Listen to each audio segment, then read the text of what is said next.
Welcome to my channel mathematics with education. আজকে আমি তোমাদের জন্য নিয়ে এসেছি ম্যাথ এক্সপ্রেস ফার্স্ট সেশন। তোমরা এই সেশনে আমার সাথে অনেকগুলো ভ্যারাইটিসের ম্যাথ তোমরা প্র্যাকটিস করতে পারবে, তোমরা ম্যাথ সলভ করতে পারবে। তো তোমরা শেষ পর্যন্ত ভিডিওটি দেখতে থাকো। বেশি কথা না বাড়িয়ে আমি সেশনটা শুরু করি। তোমরা যারা ম্যাথে স্ট্রং আছো তারা ম্যাথগুলো প্র্যাকটিস করতে পারবে খুব সহজেই, কুইকলি। আর যারা একটু ম্যাথে উইক আছো তারা মনোযোগ সহকারে ভিডিওটি দেখো, প্রসেসগুলো দেখতে থাকো। খুব সুন্দর লাগবে, আশা করি তোমাদের ম্যাথে একটু হলেও ইমপ্রুভমেন্ট হবে, তোমরা ইমপ্রুভমেন্ট পাবে। তো চলো ভিডিওটি শুরু করা যাক। ফার্স্ট প্রবলেম তোমাদের জন্য দেখো, বলা হয়েছে দুটি সংখ্যার অনুপাত 4:5, তাদের গসাগু 5 হলে সংখ্যা দুটির সমষ্টি কত। দেখো এই প্রবলেমে আমরা যদি বেসিক থেকে শুরু করি, আমরা বেসিক থেকে কখনোই শুরু করবো না। তোমরা জাস্ট বেসিক থেকে শুরু করছি বলে যদি স্কিপ করে চলে যাও না। আমি শর্টকাট অবশ্যই দেখাবো, প্রত্যেকটা অঙ্কে শর্টকাট দেখাবো এবং তার সাথে বেসিকটা দেখাবো, যাতে তোমাদের শর্টকাটটা মনে থাকে। তার জন্যই আমি তোমাদের বেসিকটা দেখাবো। আচ্ছা, এখান থেকে যদি দুটি সংখ্যার অনুপাত 4:5 হয়, তাহলে আমি সংখ্যা দুটি ধরতে পারি 4x আর 5x। তাহলে সংখ্যা দুটি আমি কি ধরতে পারি? 4x আর 5x। এই হলো দুটি সংখ্যা, ঠিক আছে। এটাকে যদি আমি গসাগু করি তাহলে কত দিয়ে যাবে? x দিয়ে যাবে, x দিয়ে যাবে, এটা 4 এটা 5। তাহলে গসাগু ইজ ইকুয়াল টু কত হচ্ছে? x। তাহলে সংখ্যা দুটির গসাগু কত হচ্ছে? যদি আমি সংখ্যা দুটিকে 4x আর 5x ধরি তাহলে সংখ্যা দুটির গসাগু হচ্ছে x, ঠিক আছে। তাহলে সংখ্যা দুটি কি হবে? সংখ্যা দুটি হবে 4x আছে আর 5x আছে, তাহলে 4 ইন্টু গসাগু x হয়েছে, তাহলে এখান থেকে আমি কি বলতে পারবো যে x is equal to 5। x is equal to 5, যেহেতু গসাগু 5 বলে দিয়েছে তাহলে আমরা গসাগু x বার করেছি, তাহলে x ইজ ইকুয়াল টু 5। তাহলে সংখ্যা দুটি কি হবে? সংখ্যা দুটি হবে 4x আর 5x, তাহলে 4 ইন্টু 5 ইজ ইকুয়াল টু 20। আর একটা সংখ্যা হবে 5 ইন্টু 5 ইজ ইকুয়াল টু 25। তাহলে দুটো সংখ্যা কি হচ্ছে? একটা সংখ্যা হচ্ছে 20, একটা সংখ্যা হচ্ছে 25, ঠিক আছে। তাহলে সংখ্যাদের যোগফল কত হবে? 20 plus 25, 20 plus 25 is equal to 45, ঠিক আছে। তাহলে এখানে রাইট অ্যান্সার কোনটা? রাইট অ্যান্সার হবে অপশন এ, 45, ঠিক আছে। আমরা এবার শর্টকাটে করবো। শর্টকাটে কিভাবে করবো দেখো, তোমরা যখনই পেয়েছো অনুপাতটা 4:5 আর গসাগুটা 5 বলেছে, রেশিও বলে দিয়েছে আবার গসাগু বলে দিয়েছে, তাহলে তোমরা কিচ্ছু করবে না, জাস্ট রেশিওর সঙ্গে 5 গুণ করে দেবে। তাহলে 4 এর সঙ্গে 5 গুণ করলে হবে 20 আর 5 এর সঙ্গে 5 গুণ করলে হবে 25। অর্থাৎ রেশিওর যে পূর্বপদ আর উত্তরপদ, অর্থাৎ প্রথমে যে সংখ্যাটা থাকছে আর দ্বিতীয়তে যে সংখ্যা থাকছে তাদের সঙ্গে তুমি গসাগুটা গুণ করে দেবে। তাহলে 4 এর সঙ্গে 5 গুণ করলে হচ্ছে 20, 5 এর সঙ্গে 5 গুণ করলে হচ্ছে 25, ঠিক আছে। এবার এই দুটো সংখ্যা যোগ করলে কত হবে? 20 প্লাস 25 কত হবে? 45। তাহলে এখানে সঠিক উত্তর হয়ে যাবে option A, 45 is the right answer. এবার তোমরা বলতে পারো যে আমি কেন এই যে 5টা কেন রেশিওর সঙ্গে ডাইরেক্ট গুণ করছি? এখান থেকে এই বেসিক কনসেপ্ট থেকে দেখো, গসাগু x হচ্ছে আর x এর মান 5 হচ্ছে, তার জন্য সেই আমাকে 5 দিয়ে গুণ করতে হচ্ছে রেশিওটাকে, অর্থাৎ পূর্বপদকে আর উত্তরপদকে।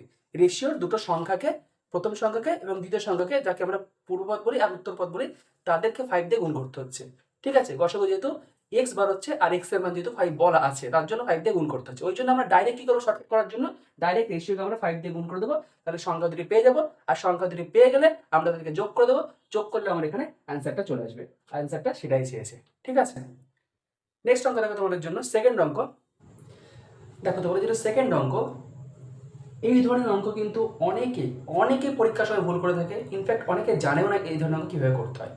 দেখো বলা হয়েছে দুটি সংখ্যার গসাগু 16 ও তাদের সমষ্টি 128 হলে সম্ভাব্য সংখ্যাজোড় কত হতে পারে, ঠিক আছে। দুটি সংখ্যার গসাগু বলে দিয়েছে আর তাদের সমষ্টি বলে দিয়েছে।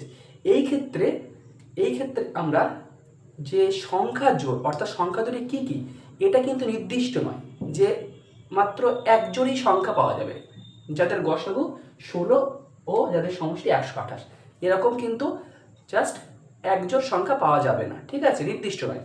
এরকম কিন্তু একাধিক সংখ্যাজোড় পাওয়া যেতে পারে, ঠিক আছে। সেটা আমরা কীভাবে বার করবো? দেখো এই অঙ্কের মধ্যে আমরা কিভাবে আমরা সংখ্যাজোড় বার করছি সেটা তোমরা দেখো। ফার্স্ট তোমরা কি করবে, এই ক্ষেত্রে সংখ্যা দুটির সমষ্টিকে তাদের গসাগু দিয়ে ভাগ করবে, অর্থাৎ 128কে 16 দিয়ে ভাগ করবে, 128/16। ভাগফল কত হবে? ভাগফল হবে 8, ঠিক আছে। তাহলে ভাগফল কত হচ্ছে? 8 হচ্ছে। এবার 8কে তুমি দুটো সংখ্যার সমষ্টিরূপে প্রকাশ করবে, 8কে তুমি দুটো সংখ্যার সমষ্টিরূপে প্রকাশ করবে। তাহলে 8 ইজ ইকুয়াল টু আমরা কি লিখতে পারি? 8 ইজ ইকুয়াল টু আমরা লিখতে পারি 1 + 7, 2 + 6, 1 + 7 লিখতে পারি, 2 + 6 লিখতে পারি, আবার 3 + 5 লিখতে পারি, আবার 4 + 4 লিখতে পারি। এরপরে আবার আমি কিন্তু 5+3 লিখতে পারি, 5+3 লিখতে পারি, কিন্তু 5+3 আমি আর লিখবো না, কারণ একবার 3+5 লেখা হয়ে গেছে। 3+5 যা 5+3ও তাই, ঠিক আছে। তাহলে তোমরা ভাগফলকে কি করবে, ভাগফলকে দুটি সংখ্যার সমষ্টিরূপে প্রকাশ করবে। এইবার দেখবে এখানে যে দুটি সংখ্যার সমষ্টিরূপে প্রকাশ করছো, সেই সমষ্টি রূপে প্রকাশ করার যে তোমার একটা, দুটো, তিনটে, চারটে, চার রকম ভাবে তুমি প্রকাশ করেছো, 4 রকম ভাবে তুমি দুটো সংখ্যার সমষ্টিরূপে প্রকাশ করেছো। এর মধ্যে দেখবে যে কোন জোড়াটা তারা পরস্পর মৌলিক, কোন জোড়াটা তারা পরস্পর মৌলিক। তাহলে এখানে দেখতে পাচ্ছি আমরা 1+7 এই জোড়াটা পরস্পর মৌলিক, আর দেখতে পাচ্ছি 3+5 এই জোড়াটা পরস্পর মৌলিক, ঠিক আছে। 2+6 এরা পরস্পর মৌলিক নয়, 4+4 এরাও পরস্পর মৌলিক নয়। তাহলে এখানে দেখতে পাচ্ছি 1+7 এই এক জোড়া, আর 3+5 এই এক জোড়া, এই দু জোড়া সংখ্যা পরস্পর মৌলিক, ঠিক আছে। তাহলে আমরা এখান থেকে বলতে পারবো যে সম্ভাব্য সংখ্যা জোড় এখান থেকে হতে পারে 2 জোড়া। তাহলে অ্যান্সার কি হবে, সম্ভাব্য সংখ্যা জোড় 2 জোড়া, ঠিক আছে। তাহলে এখানে কারেক্ট অ্যান্সার হবে অপশন এ, 2 জোড়া, ঠিক আছে। তাহলে আমরা এখানে কি করলাম, জাস্ট সমষ্টিকে গসাগু দিয়ে ভাগ করলাম, ভাগ করার পরে আমরা তাকে দুটি সংখ্যার সমষ্টিরূপে প্রকাশ করলাম। সেই সমষ্টিরূপে যখন প্রকাশ করছি, সেই জোড়াটা যখন পাচ্ছি আমি, সমষ্টিরূপে প্রকাশ করার জোড়টা যে পাচ্ছি, সেই জোড়ের মধ্যে দেখতে হবে যে কোন জোড়টা মৌলিক, কতগুলি জোড় মৌলিক আছে। যে কতগুলি জোড় মৌলিক হবে, সেই কত জোড় সম্ভাব্য সংখ্যা আমরা পাবো। বোঝা গেল, ঠিক আছে। তাহলে এরপরে আমরা নেক্সট অঙ্কে চলে যাই তোমাদের জন্য। দেখো তোমাদের জন্য থার্ড অঙ্ক, একদম সহজ অঙ্ক এটা, জাস্ট একটু কনসেপ্ট তোমরা যদি ইউজ করো, একটু যদি মাথা কাটাও, তাহলে সহজেই অঙ্কটা পেয়ে যাবে।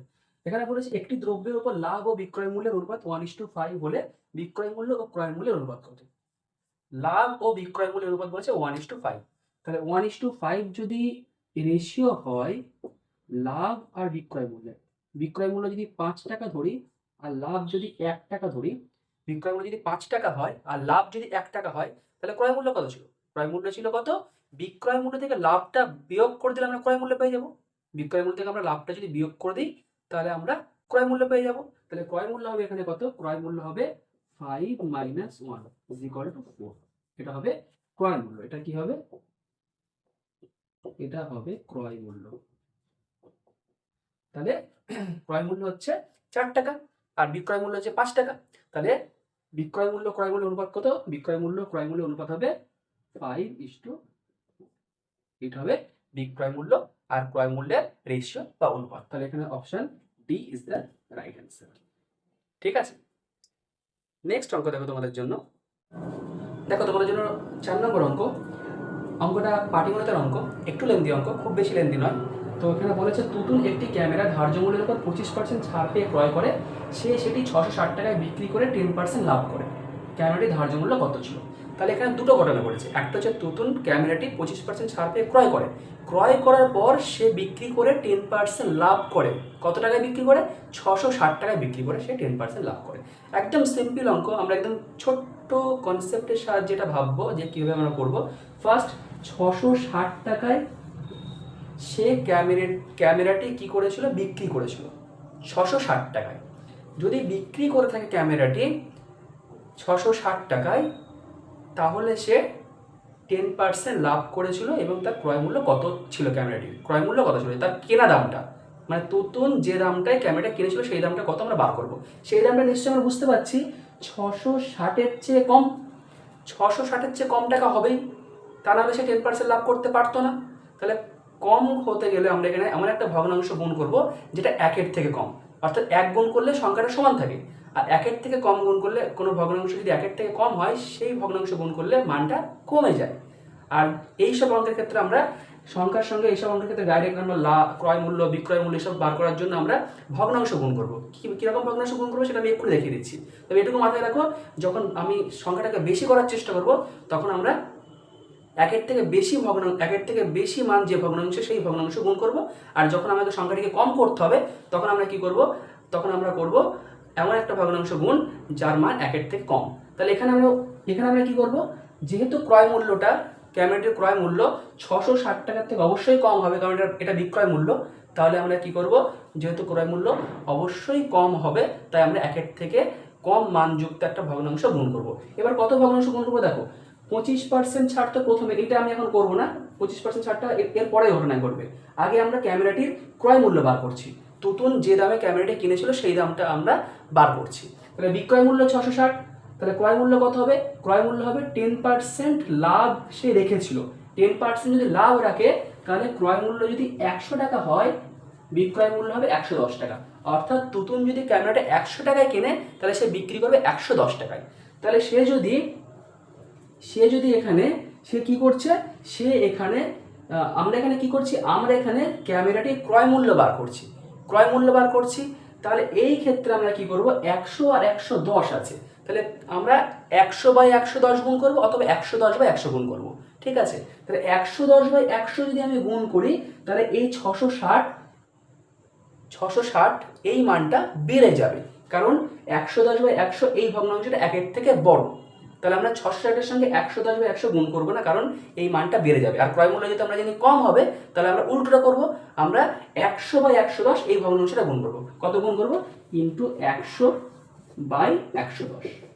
ঠিক আছে, আমরা 100/110 গুণ করব, তাহলে আমরা ক্রয় মূল্যটা পেয়ে যাব।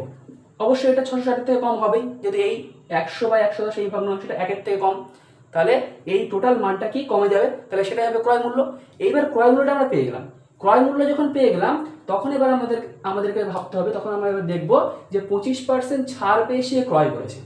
25% ছাড় পেয়ে সে ক্রয় করেছে। ঠিক আছে, তাহলে ধার্য মূল্য আমাদেরকে বার করতে হবে, তাহলে ক্রয় মূল্য যেটা হবে, ক্যামেরাটির ক্রয় মূল্য যেটা ছিল, তুতুন যে দামে ক্যামেরাটি কিনেছিল তার থেকে ধার্য মূল্যটা অবভিয়াসলি বেশি হবে।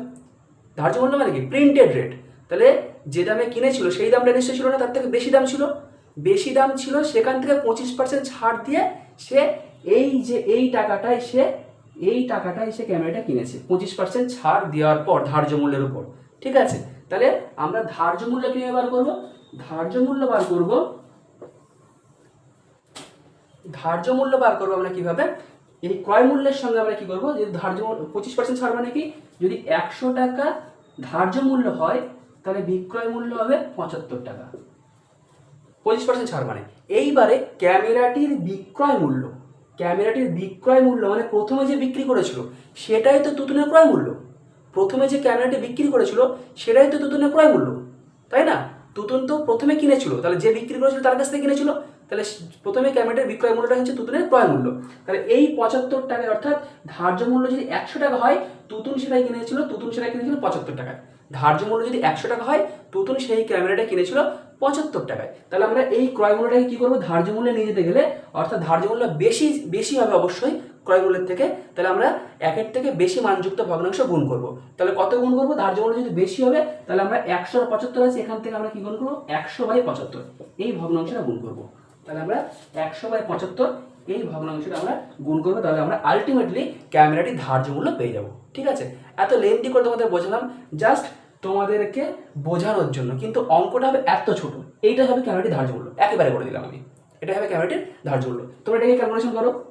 এটাকে ক্যালকুলেশন করলে কি হবে, এখানে একটা শূন্য কাটলো, 11 আর 660 কাটলো, 6 11 66, একটা শূন্য 60।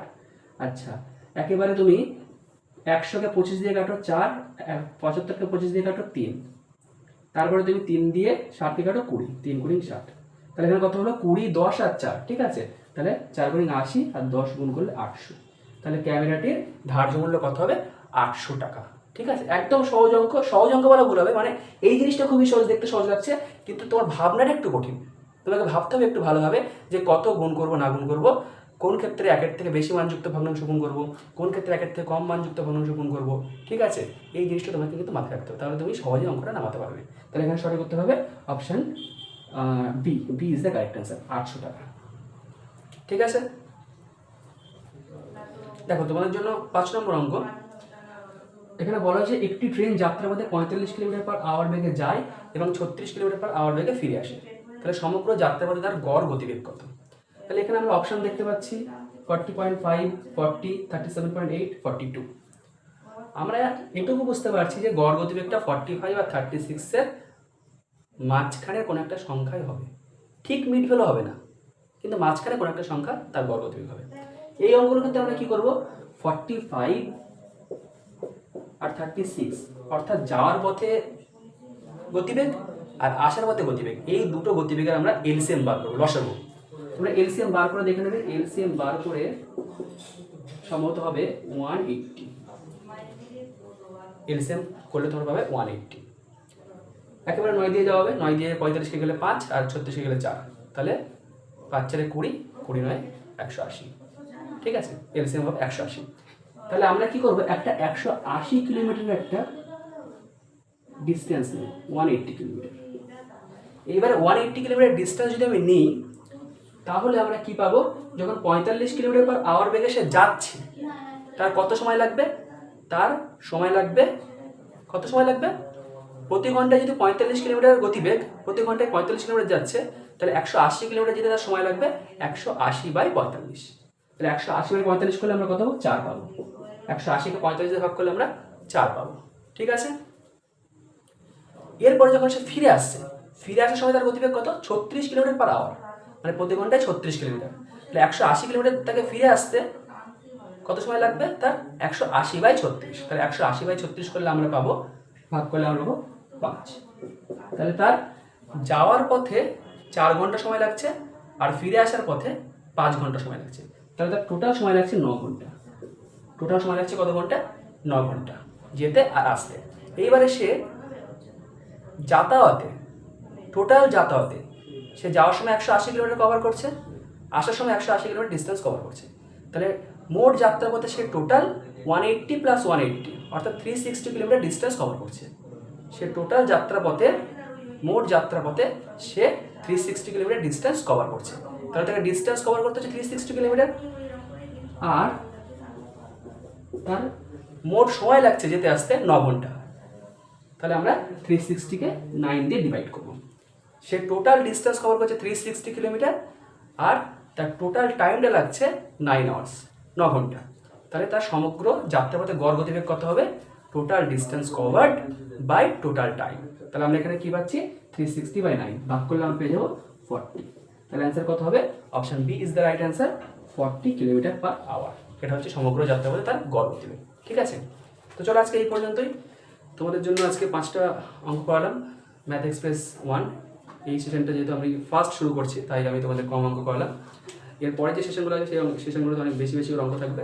তোমরা অবশ্যই সব অঙ্কগুলো প্র্যাকটিস করতে পারবে। আর যদি ভিডিওটি ভালো লেগে থাকে তাহলে তোমরা অবশ্যই লাইক করবে এবং তোমার বন্ধুদের মাঝে তোমরা শেয়ার করবে। যারা কম্পিটিটিভ এক্সামের প্রিপারেশন নিচ্ছে, সামনে WBSI মেন আছে এবং আরও অনেক পরীক্ষা আছে, সেই পরীক্ষাগুলোতে অবশ্যই তোমাদের এই ভিডিওগুলি খুব কাজে লাগবে, যে ভিডিওগুলি আসতে চলেছে আপকামিং। আর তোমাদের যদি কোনো অপিনিয়ন থাকে তাহলে সেটা তোমরা অবশ্যই কমেন্টের মাধ্যমে জানাতে পারো। আর তোমরা অবশ্যই চ্যানেলটি সাবস্ক্রাইব করো, চ্যানেলের সঙ্গে জুড়ে থেকো এবং সবাই খুব ভালো থেকো। ততক্ষণের জন্য টাটা, খুব ভালো থেকো সবাই।